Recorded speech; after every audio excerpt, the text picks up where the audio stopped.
Vocês entrarem no ar. Um beijo a vocês. Tudo de bom. Obrigada, Clemão. Valeu.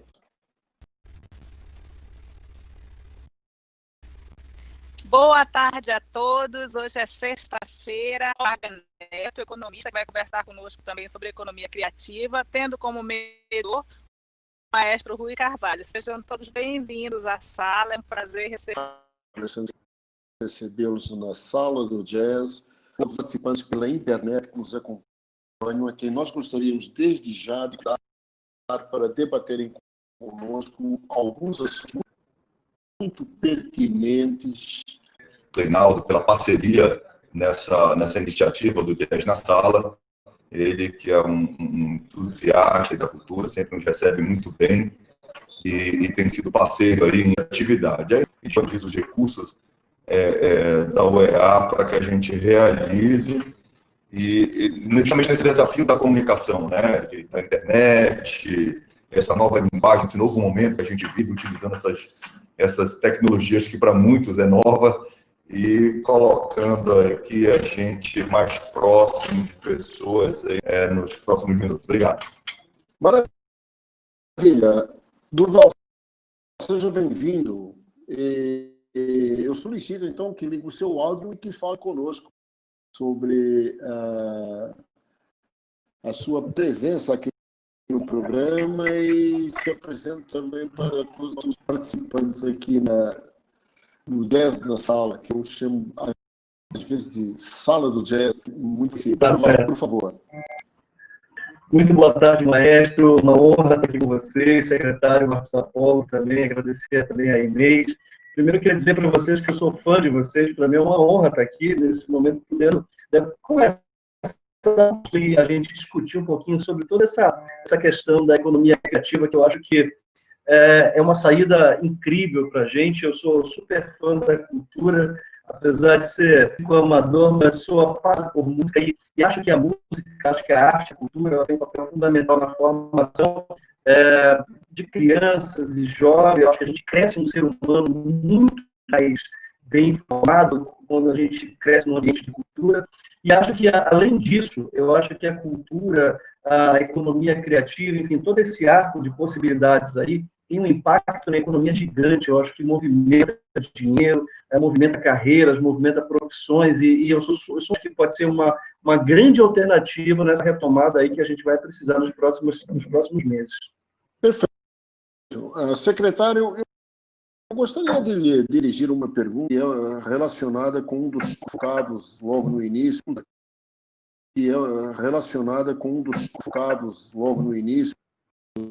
pelo Durval, que diz respeito ao papel da economia criativa na sociedade, nas cadeias produtivas contemporâneas, né?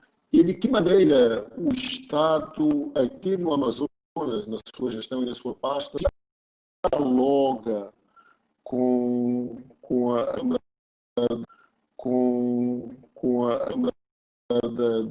a mediação criativa de fazer cultural, ligado a essa cadeia produtiva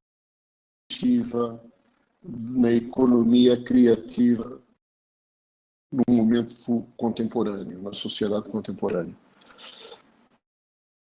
Mas, assim, a economia criativa realmente não é algo novo, né? É algo novo, ela já interagindo com uma Secretaria de Estado, né? Que é algo que a gente vai fazer um ano agora com esse formato, onde a gente trouxe a responsabilidade da economia criativa para dentro da Secretaria.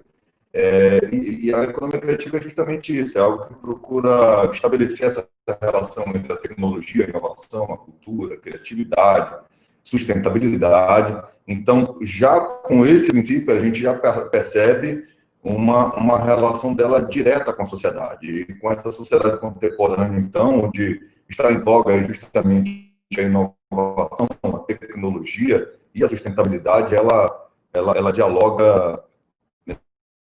E a gente tem justamente compreendido essa necessidade de compreendermos como é que vem funcionando, porque nós temos a economia criativa, a indústria da cultura, a economia da cultura, vários termos que acabam flutuando aí sobre esse mercado de trabalho. E aí a gente começa a entender, inclusive, a cultura como um vetor econômico, realmente, com impacto direto no PIB, na geração de trabalho, emprego e renda, compreender que, inclusive, muito do mal acabou, através da economia criativa, encontrando uma forma de se manter, né, manter o seu sustento, né?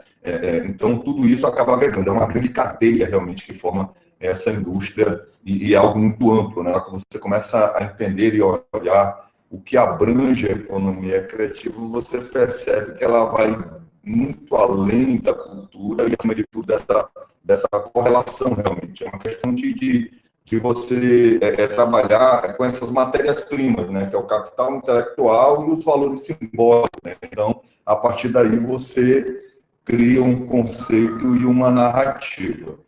E a secretaria, na verdade, assim, o nosso primeiro ano foi um ano de descoberta, de reestruturação, de adequação para uma nova gestão. Esse segundo ano, agora, nós já estávamos justamente estabelecendo tudo aquilo que nós havíamos pensado e planejado.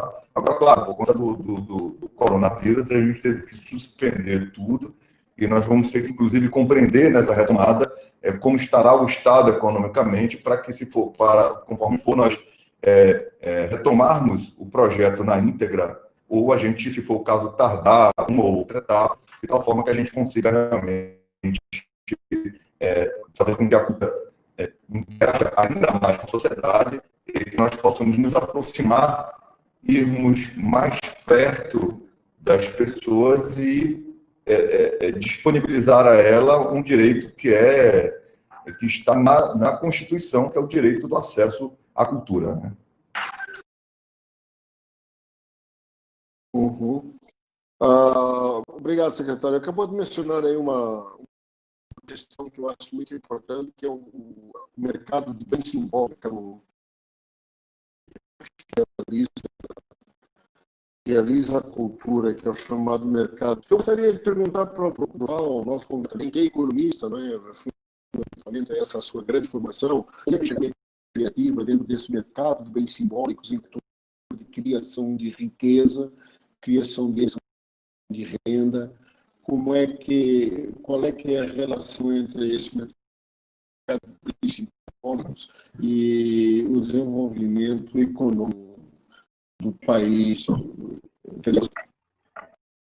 Maestro, eu acho que quando a gente fala de cultura, e a gente fala dentro, eu diria, na situação mais primária do processo de desenvolvimento cultural mesmo, uma coisa que me preocupa muito, me chama atenção, e é uma preocupação minha, da minha esposa, como é que a gente faz para começar esse processo de introjetar a questão cultural dentro da escola mesmo, da educação, né?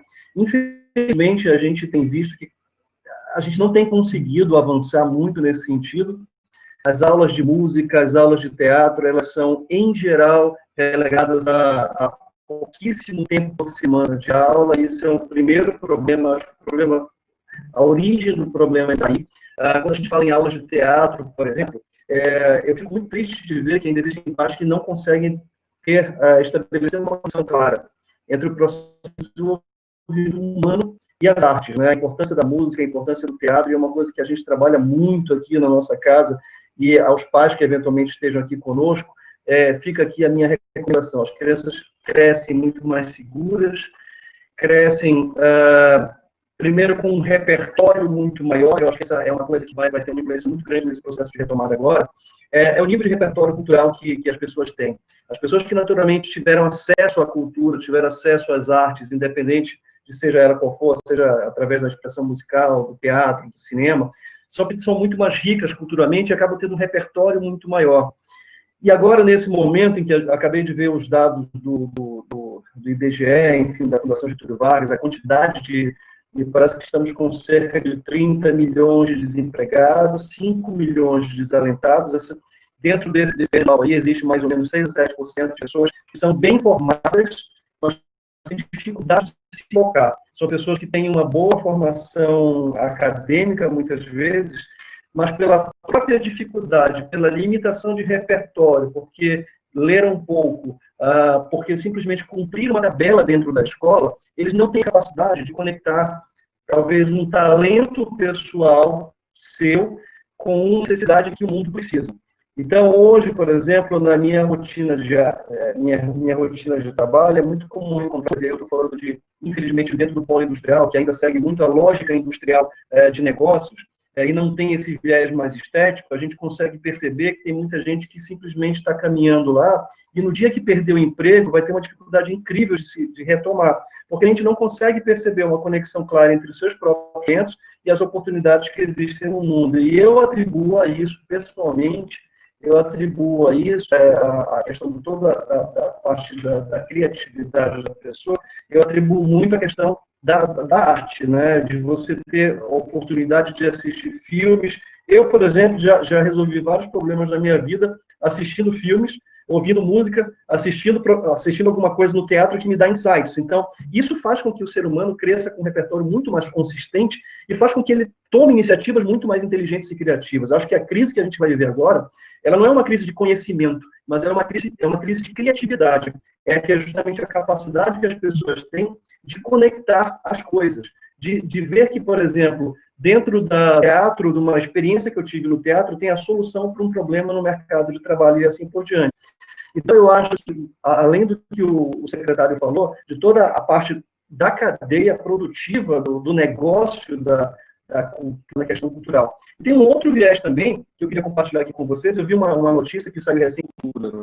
Na medida em que ela participa dessa formação, que leva para um tipo de formação que a escola, de uma maneira geral, a escola, o ensino fundamental, e a universidade não especializada em artes pode oferecer. Eu gostaria que o secretário comentasse para nós que as Amazonas têm, ao longo, já faz algum tempo, principalmente na sua gestão, como é que está sendo encarada a formação no Liceu de Artes e Ofícios Cláudio Santo Antônio, que existe da perspectiva da formação de uma política pública educacional em artes pela Secretaria das Amazonas.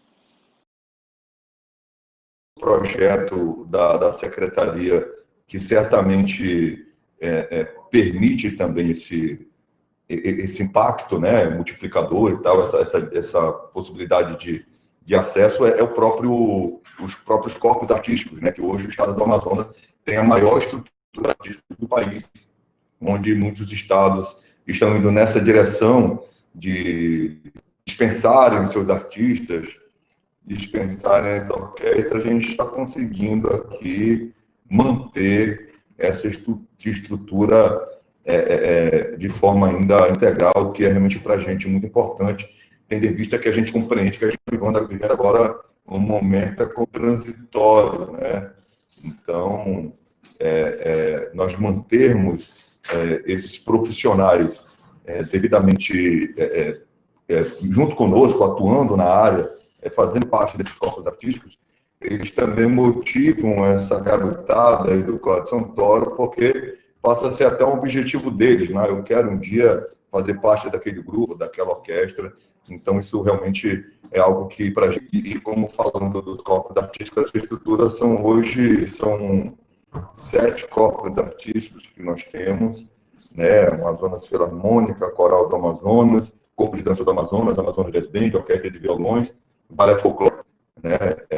Estávamos com o balé experimental e a orquestra experimental, que por enquanto não estão em atividade. Então, o projeto do Liceu de Artes e Ofícios Cláudio Santoro, para mim, é um dos mais fantásticos assim, que tem, pela capacidade transformadora que ele tem, né? Então, o garoto que ali está, nós já temos esses dados aí, é impressionante como ele se diferencia, de uma certa forma, nos lugares no meio onde ele convive, né? Bem na linha do que o Durval realmente falou, dessa capacidade que a arte tem, da cultura tem, de mudar a personalidade da pessoa, tornar a pessoa uma pessoa melhor, uma pessoa mais humana, mais sensível e perceptível, tudo isso que está ao seu redor. E a gente percebe também isso, que, por exemplo, nesse momento nós estamos vivendo sem shopping, sem o consumismo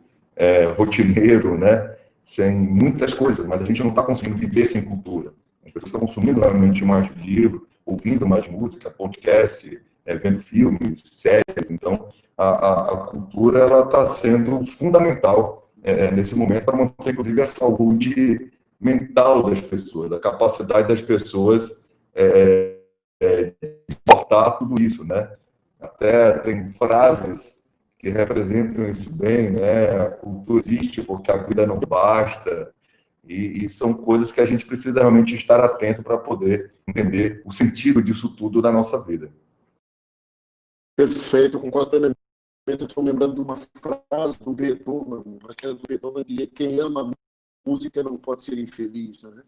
E eu concordo plenamente. O Liceu de Artes e Ofícios Cláudio Santoro, que é um projeto belíssimo, desenvolvido já faz algum tempo aqui no estado do Amazonas, desde o final da década de 90, tem uma piscinação artística para pessoas que depois se tornaram profissionais, mas não. Ele preparou pessoas também para ter a capacidade de fruir arte, de curtir arte. Também arte sem público é uma coisa que não existe. Nós temos que tomar em consideração que essa formação cidadã vai contribuir para o campo das artes para que nós criemos uma plateia que curta o fazer artístico, e isso é fundamental. Tanto assim é que agora o Liceu está se expandindo para o interior, não é isso, secretário? Já foi para Parintins e tem outras... Parintins é um projeto que ele ocupa o de Parintins, inclusive possibilitou que aquele espaço tivesse vida durante o ano todo, porque era um espaço que era degradado, danificado. Foi a partir do projeto de Parintins, ele passou a ter uma vida ativa durante o ano todo, e no ano passado, esse ano agora, o governo, de forma assim, muito corajosa, a gente levou o projeto do Liceu de Artes e Ofícios Cláudio Santoro lá para Envira.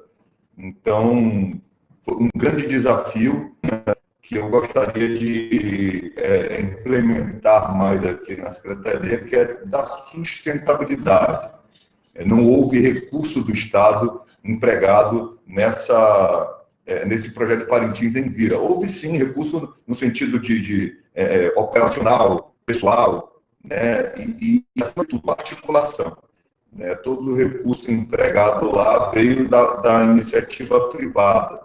Então, justamente levando nessa direção da participação da iniciativa privada nessas iniciativas culturais. Aí o governo foi estratégico, era um projeto que já estava em andamento, né? Coube a nós, nesse caso, tornar tudo isso que estava devidamente dialogado, operacionalizar isso de forma técnica, porque era um recurso, inclusive, que já ia se perder, porque já tinha se perdido todos os prazos, e o Estado entrou e falou: não, isso é importante para a cidade, queria isso.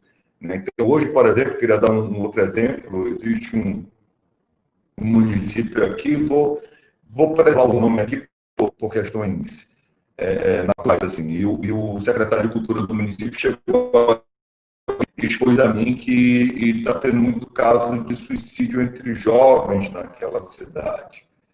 E ele compreende que levar para lá o projeto do Cláudio Santoro é fundamental para mudar essa realidade do município.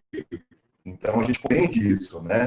Que a própria sociedade vê: não, traz cultura para cá, vamos pegar essa garotada, fazer eles interagirem mais com as artes, porque com que eles olhem para o futuro com outra perspectiva, porque o suicídio é você interromper o seu futuro, a sua vida, né? Você entender que não há mais nada depois daquilo, né? E não é essa. Então, a gente está trabalhando nesse sentido. Meu objetivo é realmente, com todas as dificuldades que o desafio amazônico, né? As barreiras que nós temos por conta da distância, nós tentarmos levar o liceu mais distante, assim a gente começar a fazer esse estado dialogar mais através da cultura.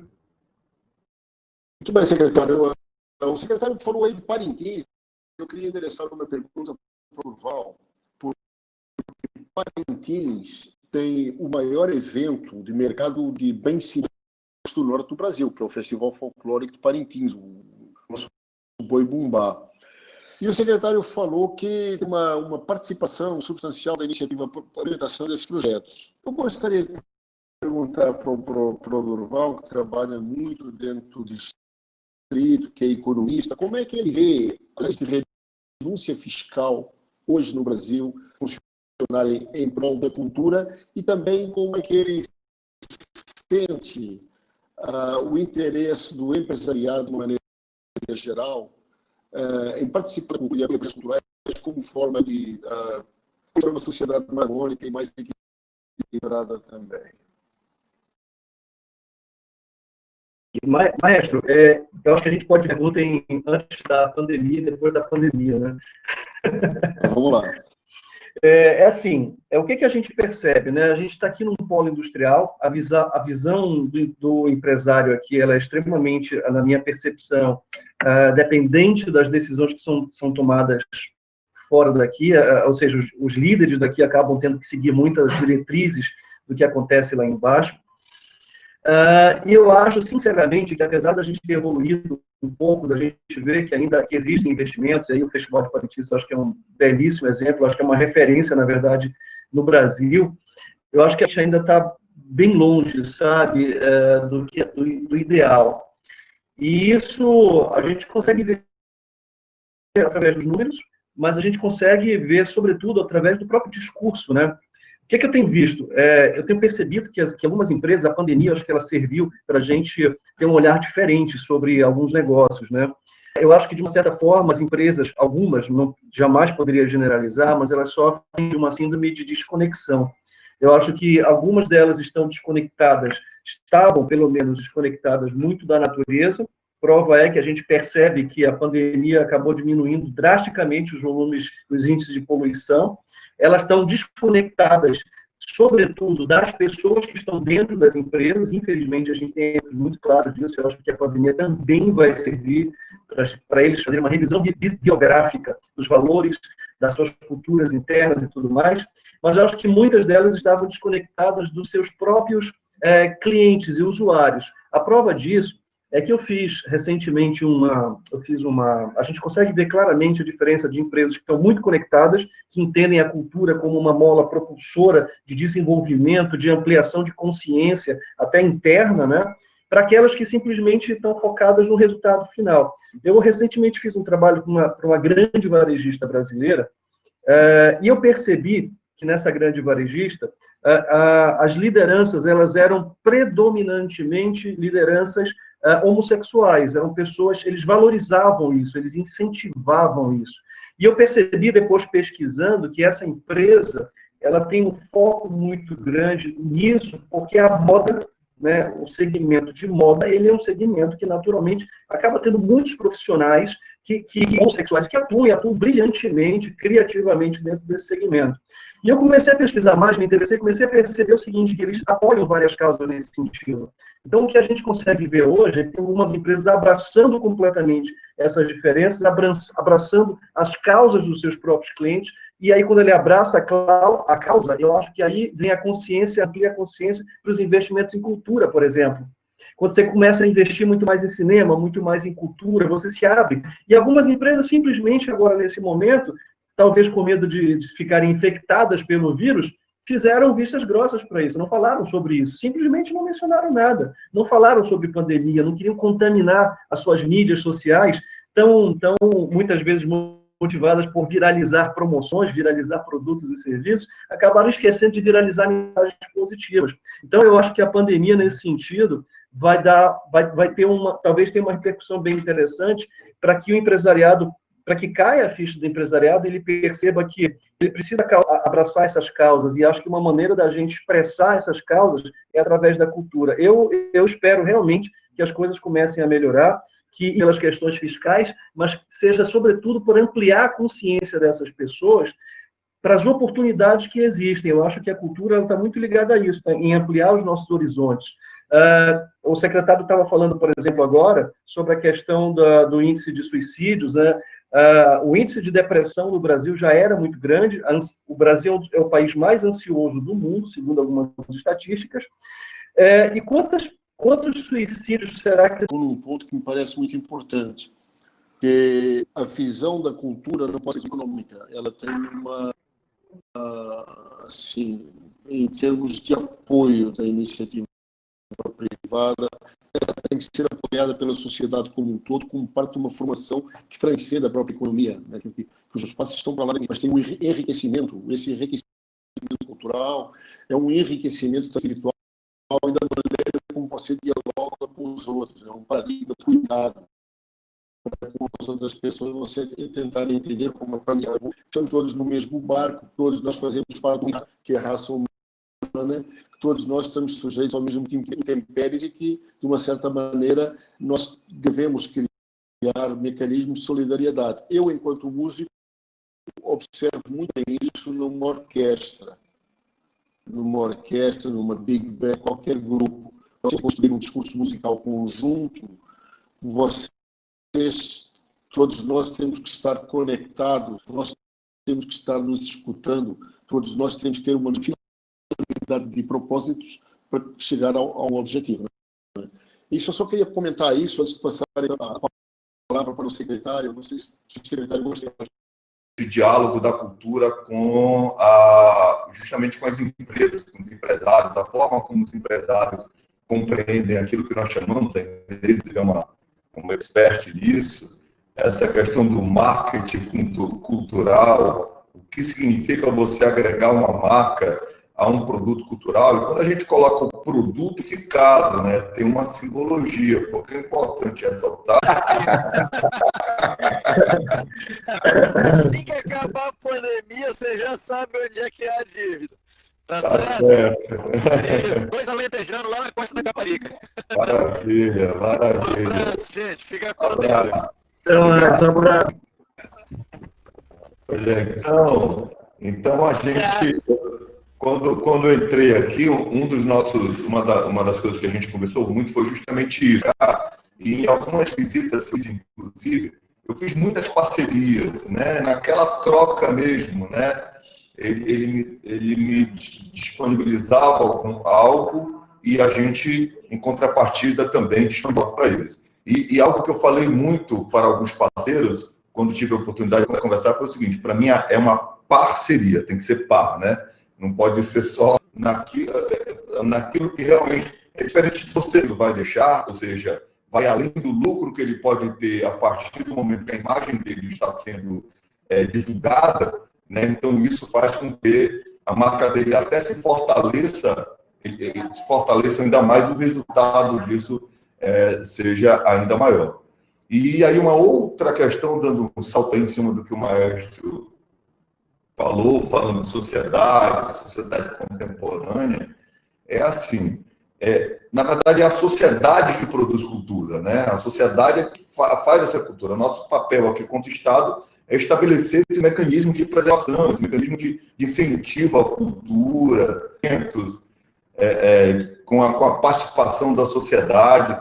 Então, isso é importante que a gente faça. Agora, para que ela compreenda o papel dela nesse processo de como a coisa funciona na minha cabeça. Eu até comento, por exemplo, eu sou artista de origem, técnico e produtor por formação, né, arquiteto ordinário, uma estrutura fantástica. Muitas das vezes eu vou para os fóruns nacionais de cultura, quando eu vejo a realidade das outras secretarias, eu até me cago. Eu falo assim, se eu falar, o pessoal vai falar, pô, o cara está lá no Amazonas com 52 equipamentos culturais, 7 corpos artísticos, 7 mil alunos numa escola de artes, como é que você consegue, entendeu? E com um recurso otimizado, entendeu? Trabalhando de uma forma muito criativa, podemos assim dizer, né? Então, isso é interessante a gente entender. Nós estamos aqui no Amazonas, com um grande potencial cultural, e aqui eu não falo de São Paulo, Belo Horizonte, que tradicionalmente são os grandes centros, né, da cultura, Brasília, o Nordeste. E agora, se você observar algo que eu falo, cada lugar desse já meio que finalizando a minha fala também, se você pensar bem, por exemplo, você vai para o Sul, você vê o Natal, né, o Festival de Cinema, você vem aqui você vê aqui no Rio de Janeiro o Réveillon, você vai para o Nordeste ver as festas juninas, São Paulo, volta a repetir, é um país à parte, né, onde tudo acontece ali dentro. Mas aqui no Amazonas, nós fazemos tudo. A gente tem o hip hop, a gente tem o grafite, a gente tem a galera do audiovisual, artes visuais, teatro, dança, música, e a música nas suas mais diversas áreas, né?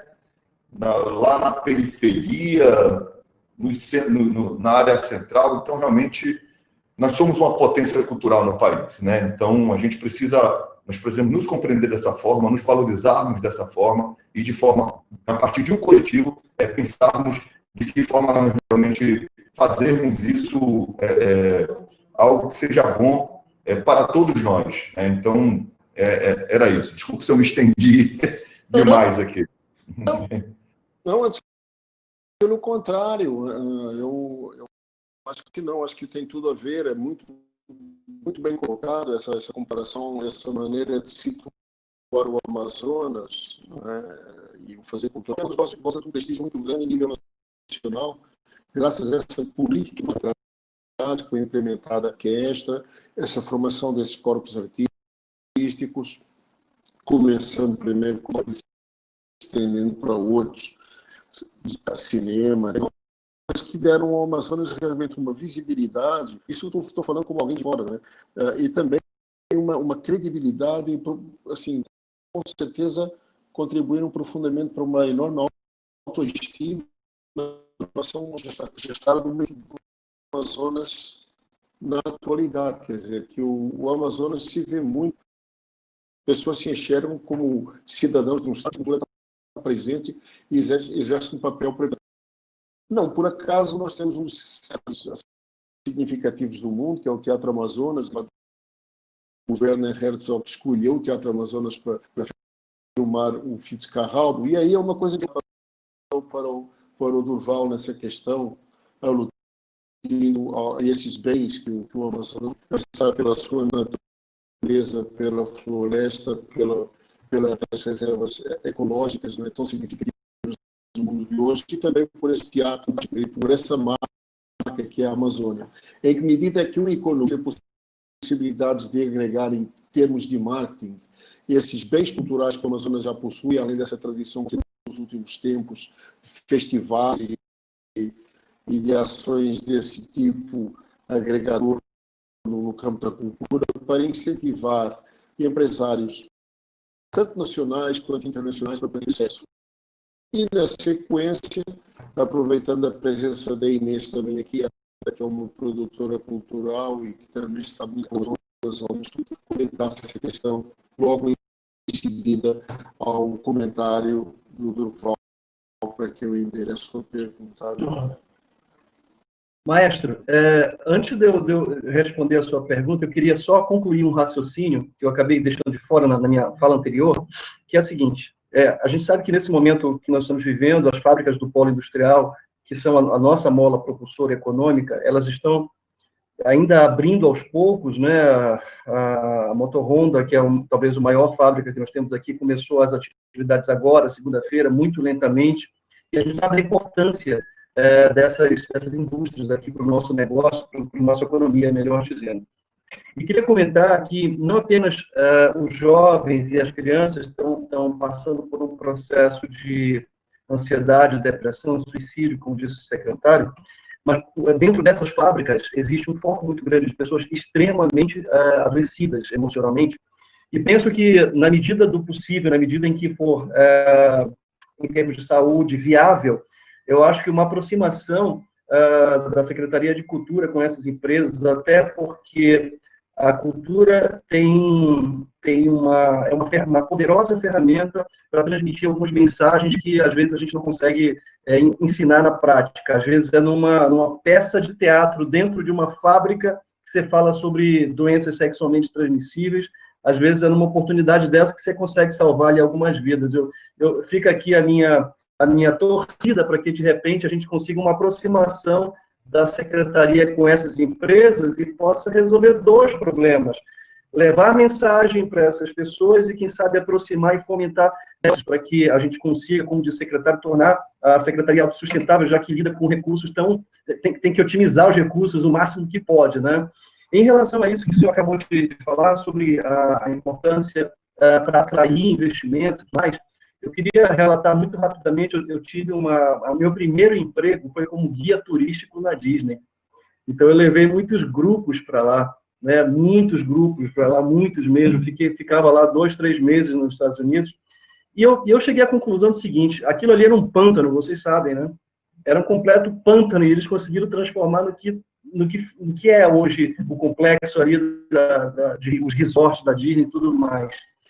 E daí eu vejo tudo que nós temos aqui, o festival, o nosso teatro, todos os equipamentos que nós temos à disposição, e eu penso que eu acho que já está mais do que na hora da gente conseguir fazer um trabalho e transformar isso em recursos mesmo, em vender essa imagem de uma maneira profissional. Eu acho que o secretário está fazendo isso brilhantemente agora. Eu acho que, de uma certa forma, tem uma percepção, e me corrijam se eu estiver equivocado, talvez pela sensibilidade que é o negócio da cultura, me permito chamar de negócio aqui, eu acho que por muito tempo se teve muito medo de confundir isso e talvez de até fazer recursos disso.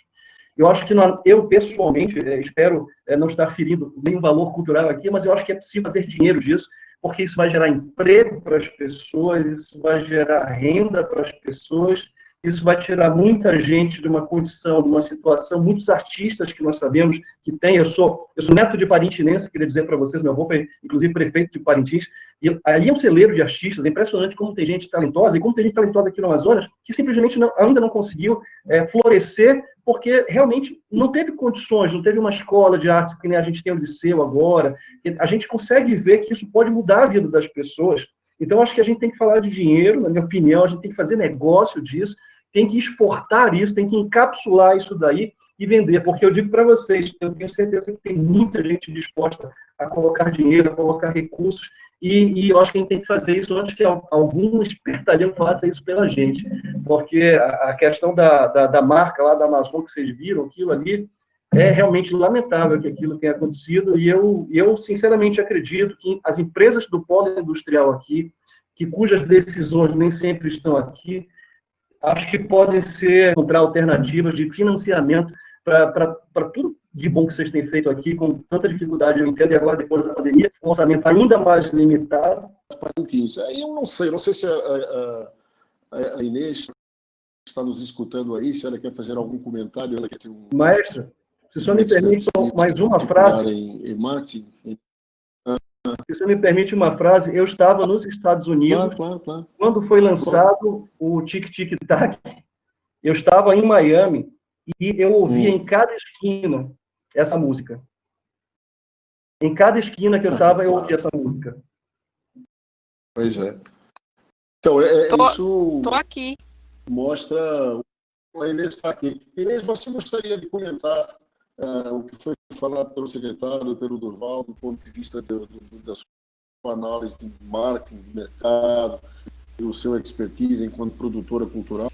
Você que também foi diretora do Teatro Amazonas, vice-secretária de Cultura do Amazonas, a cultura nasceu aqui, que tem um amor muito grande por esse teatro, pelo fazer para o Amazonas, e eu conheço bem isso da sua parte. Você quer fazer a Feira Norte Estudante, que é uma belíssima iniciativa também, que agrega, com certeza, ao Estado do Amazonas e que está envolvido diretamente com o Fazer Aqui. Na verdade... Aprendizado também. Sim. Por favor. Na verdade, o meu comentário, maestro, secretário Durval, é no sentido de que pior nós já estivemos. Eu sou de uma época em que mercado aqui simplesmente não existia, né?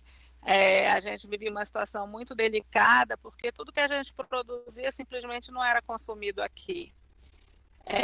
O mercado aqui simplesmente era zero, a gente não tinha consumo aqui, né? Eu sou de uma época aqui, não tinha shopping center aqui, então tudo que era produzido aqui ia embora. Eu estava lembrando outro dia, nessa quarentena, eu fui criada eu tinha familiares em Rio e São Paulo que me perguntavam onde é mesmo que você mora, norte, nordeste, lá o pessoal, a gente tinha, eu não de artesanato, e eu fui ensinar para os meus vendedores que não era para ter vergonha de dizer que aquela madeira vermelha não é pau-brasil, o quão é possível, né, o quanto as pessoas da sociedade civil têm se sentido sensibilizadas para isso. Agora, é um trabalho que demora, não dá para começar de véspera, é um trabalho que precisa de tempo, de planejamento, que precisa da nossa parte, tanto como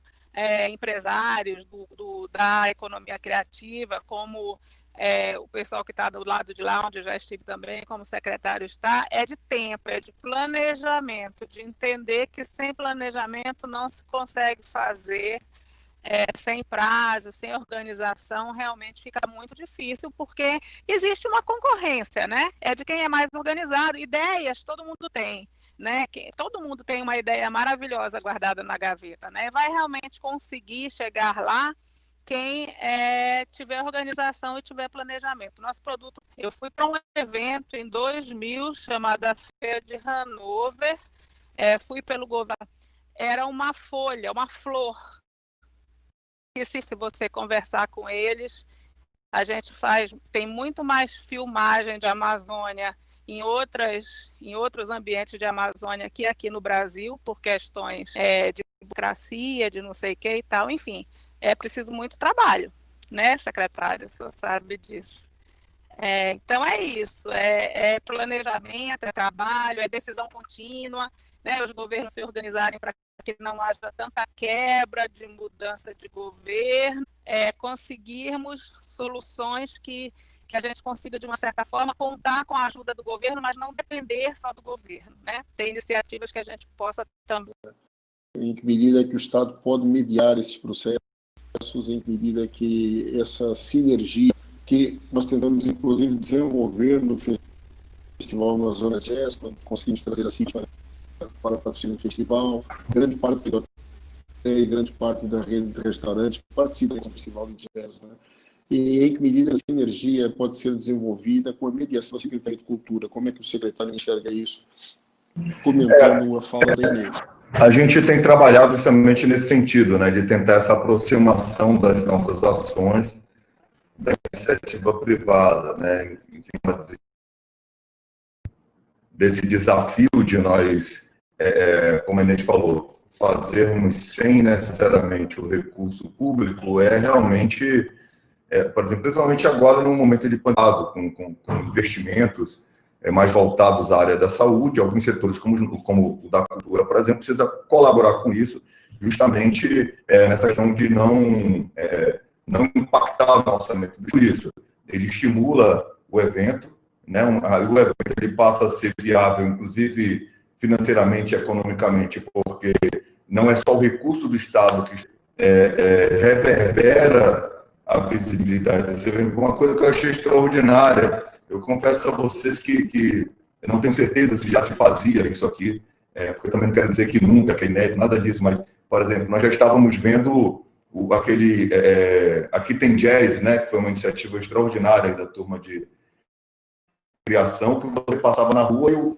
e o restaurante está lá, o cartazão do Festival de Jazz, e a gente não estava dando nada assim, de recurso para ele. Abriu aí uma parceria para que ele, a partir desta marca, agregasse a troca. Você faz a ligação, né? Faz essa interface, essa articulação. Então, acredito que esse é uma metodologia, uma forma que precisa, pelo menos, aqui, lá para fora é mais comum, mas no Amazonas isso precisa amplo, não é só resultado financeiro, passei a ter uma frequência maior, mas é aquela questão do sentimento, de que forma isso vai realmente impactar quanto o sentimento para aquele estabelecimento. As pessoas vão para lá com esse sentimento de interagir com o espaço a partir do Festival de Jazz, por exemplo, que a gente está debatendo tendo aqui. E isso possa, então, servir para outras iniciativas, outros projetos, porque eu acho que é extraordinário. Ganha todo mundo, ganha o cliente, ganha a empresa, ganha o conteúdo, ganha todo mundo. Claro, secretário, todo mundo sai ganhando. Eu estou de acordo plenamente com esse foi um princípio norteador. Aliás, eu gostaria de convidar todo mundo para uma live que nós vamos fazer, que não conseguimos realizar, nós realizaremos, será anunciada, que será e o pessoal que participou da produção vai falar sobre isso, sobre a estratégia de montagem, marketing do Festival Zona Jazz, marketing e comunicação. Vai ser quando, Inês, mesmo? Vai ser dia 5, vai ser daqui a uma semana, vai ser na sexta-feira, nesse horário. A gente não vai se prender, na verdade, à estratégia do Festival de Jazz, a gente vai falar de estratégia de comunicação como um todo, de como a gente pensa e a gente pode formatar a estratégia de comunicação para qualquer evento, para a economia criativa. Na verdade, a gente vai falar sobre isso, de como a gente pensa esse planejamento, de como as pessoas podem pensar num evento pequeno, numa solução pequena para a sua live, por exemplo, né? De como a gente pode conseguir engajamento para coisas pequenas, de grande porte, enfim. Até esse próprio... Não, fala, desculpa. Até esse próprio evento na sala, que a gente construiu ele em 5, 6 dias, a gente fez um planejamento de 6 dias, e a gente se dividiu para conseguir atingir o público que a gente queria, e a gente vai falar sobre isso. Ainda hoje de manhã nós estávamos aqui conversando com a Leila Pinheiro, e ela vai fazer uma live, ela está fazendo lives direto, vai estar começando a migrar para esse plano também, né?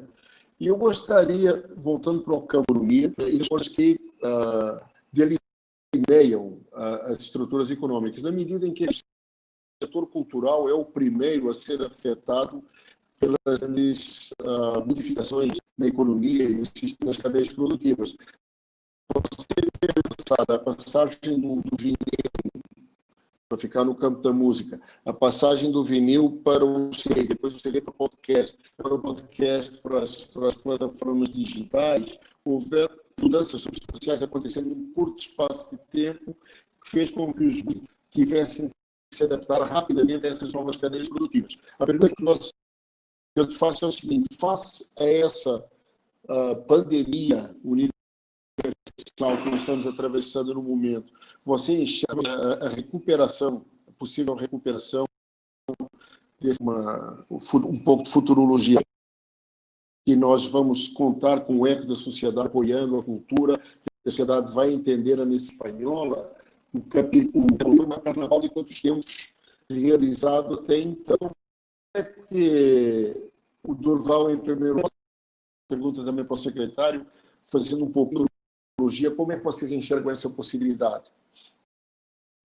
Começa comigo ou com o secretário? Comigo? Pode começar com o Durval, que tá bom. Relacionado com a economia, e depois nós falamos com legal. Então, o livro, eu não esperei, eu já tinha anotado aqui, quando o senhor compartilhou aqui nas mensagens, já tinha tomado nota aqui, que eu achei muito interessante, e eu não conhecia. Bom, eu acho que a economia criativa pode ser uma grande vacina contra toda essa situação. E basta a gente ver as primeiras semanas de pandemia, a quantidade de coisa que foi consumida, eu acho que acaba sendo um grande antídoto contra isso em vários sentidos. Primeiro que existe uma tendência humana de nós procurarmos a questão do bem-estar, né? A prova disso é que a gente vê que há todo um movimento hoje, a psicologia positiva, em contraponto à psicologia tradicional, que se ocupa muito das mazelas emocionais, das mazelas da mente. A gente tem um campo muito interessante hoje da psicologia positiva, tentando buscar o bem-estar, o florescimento das pessoas. E eu não consigo enxergar um caminho tão interessante para isso quanto a questão, né? O ser humano, por natureza, ele está procurando sempre essa situação. E, ao mesmo tempo que a gente está vivendo uma situação extremamente crítica e delicada, eu aproveito até para sugerir um outro livro de volta aqui para vocês, um livro chamado Abundância, que foi escrito por um médico, um pesquisador chamado Peter Diamandis, em que ele fala que a tecnologia ela vai fazer emergir da mais absoluta pobreza milhares de pessoas ávidas por quererem consumir não apenas o essencial, mas o estético. E ainda dentro do exercício da futurologia ou do futurismo, eu acho que talvez seja uma palavra boa para a gente, é muito importante a gente resgatar, por exemplo, as ideias do Domenico De Masi, né, o filósofo italiano que escreveu O Ócio Criativo, em que ele fala que o trabalho do futuro não vai mais ser aquele trabalho que as pessoas têm. Hoje as pessoas têm um significado muito equivocado do trabalho. Né? Normalmente, eu aprendi muito cedo que a gente não deve dizer para as crianças que quando o papai está saindo, o papai não está saindo porque tem que trabalhar, porque tem que ganhar dinheiro para pagar a conta. O papai está saindo porque ele está indo para uma missão de ajudar outras pessoas, de ajudar as pessoas a serem um pouco melhores, a ajudar de alguma forma. E essa é uma missão muito nobre que os músicos têm, que os artistas em geral têm. Então, eu acho que a gente vai passar por um processo de ressignificação do que é trabalho para as pessoas. E eu acho que eu super concordo, eu acho que a gente vai justamente no rumo do que o Domênico demarcava, em que o trabalho se confunde com o divertimento, que se confunde com os hobbies, que se confunde com o que você gosta de fazer. Então, eu acho que a partir das pessoas começarem a perceber o real significado da palavra trabalho e começar a entender que quando você está assistindo um filme, que você está consumindo uma ópera, quando você está consumindo um espetáculo de jazz, quando você está indo para Broadway, você não está indo a turismo simplesmente por ir para se divertir, você está aprendendo, você está evoluindo como ser humano. Então, eu acho que a economia criativa vai ser uma verdadeira catapulta nesse sentido. Primeiro, para nos tirar dessa realidade dura e sombria que a gente está vivendo dos noticiários. Eu, pessoalmente, comecei a limitar a minha quantidade de tempo de assistir noticiário, e eu prefiro canalizar isso para música. Eu vou lá para o Spotify, vou lá para o Deezer e eu começo a ouvir. Outro dia até eu compartilhei aqui alguma coisa, até lhe marquei, mas eu não lembro quem foi que eu compartilhei aqui, uma dica sua que eu estava ouvindo. Isso é um momento não só de uma válvula de escape para a gente, mas um momento criativo, em que eu penso em outras coisas mais produtivas. Nesse sentido, eu acho que depois da vacina contra o Covid-22, a vacina da cultura vai ser a vacina da vez. Então, uma picarinha não dói nada, né? Quer dizer, eu estou brincando, mas eu acho importante isso que você mencionou, que é um papel transformador da arte, não é? Transformador da arte, da cultura, que ela tem essa capacidade de que o ser humano possa entender os seus processos simbólicos e reconhecer esses processos como parte do seu ser interior. E o seu interior, os seus sonhos, os seus afetos, isso é uma parte muito importante da vida. Nós passamos um terço da nossa vida dormindo, mas nós não estamos dormindo completamente desconectados do mundo. Nós estamos nos refazendo, né? E os nossos sonhos estão reelaborando o nosso sentido de relacionamento com a própria existência, e a arte, não por acaso, tem muito a ver com esse processo simbólico e com essa conexão com o nosso ser interior. E, sem querer me alongar demais nessa grande, nós estamos já há 1 hora aqui em debate, eu não quero de vocês, principalmente do meu querido amigo secretário, porque é uma pessoa extremamente ocupada, eu sei disso. Então, estamos já faz uma hora aqui conversando. Eu gostaria que o secretário fizesse, em primeiro lugar, as suas considerações finais, agradecendo muito pela presença e desejando felicidades, agradecendo também por ter aprovado o projeto de parceria com a UEA, né? Isso foi feito com muito prazer, o Paulo acabou de fazer, quando a gente faz as coisas com prazer e quando elas adquirem significado para a nossa existência, elas são realmente importantes para o dia a dia e passam a ser mais prazerosas do que um ônus. Fazer o projeto, encerrando hoje a sala, eu quero dizer para todos os que estão nos acompanhando, para mim foi um aprendizado, foi um enorme prazer fazer isso, e com certeza eu saio dessa experiência muito mais enriquecido do que quando eu entrei. Eu quero render meu sincero agradecimento ao secretário, pessoal da Secretaria de Cultura, a produção da Inês Dal e toda a sua equipe, o Dr. Clenal, da Universidade de São Paulo, por essa parceria fantástica, uma vez toda a sensibilidade. E, para encerrarmos, eu gostaria de passar para os convidados para fazerem suas considerações finais, começando com o secretário Marcos Apolo, por favor. Agradecer realmente a oportunidade, parabenizar aí pelo sucesso do Jazz na Sala.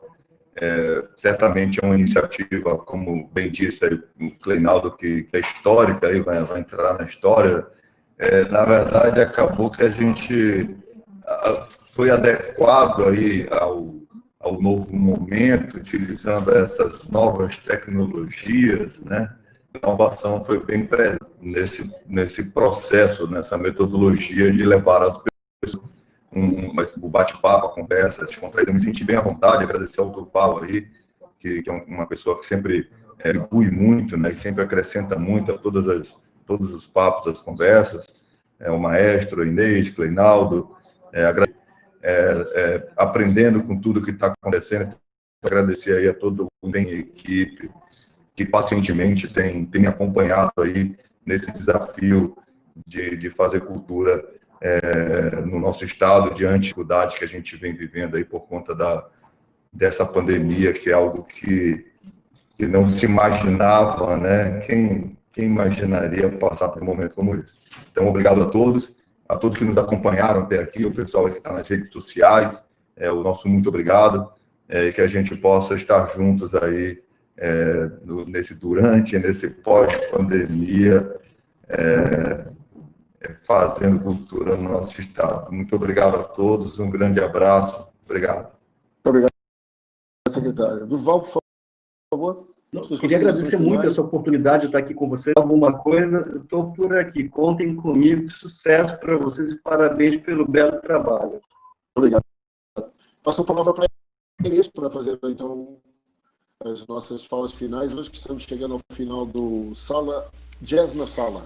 Magda e ao Gerson, que foram também incansáveis aqui para ajudar a gente a divulgar, ao pessoal da AP, Sinestésio, a equipe da IAI, tudo e tal. Só que, como a gente teve 2 dias sem internet, essa despedida é uma despedida com cara de bis com novidade. É um bis que vai trazer coisas inéditas.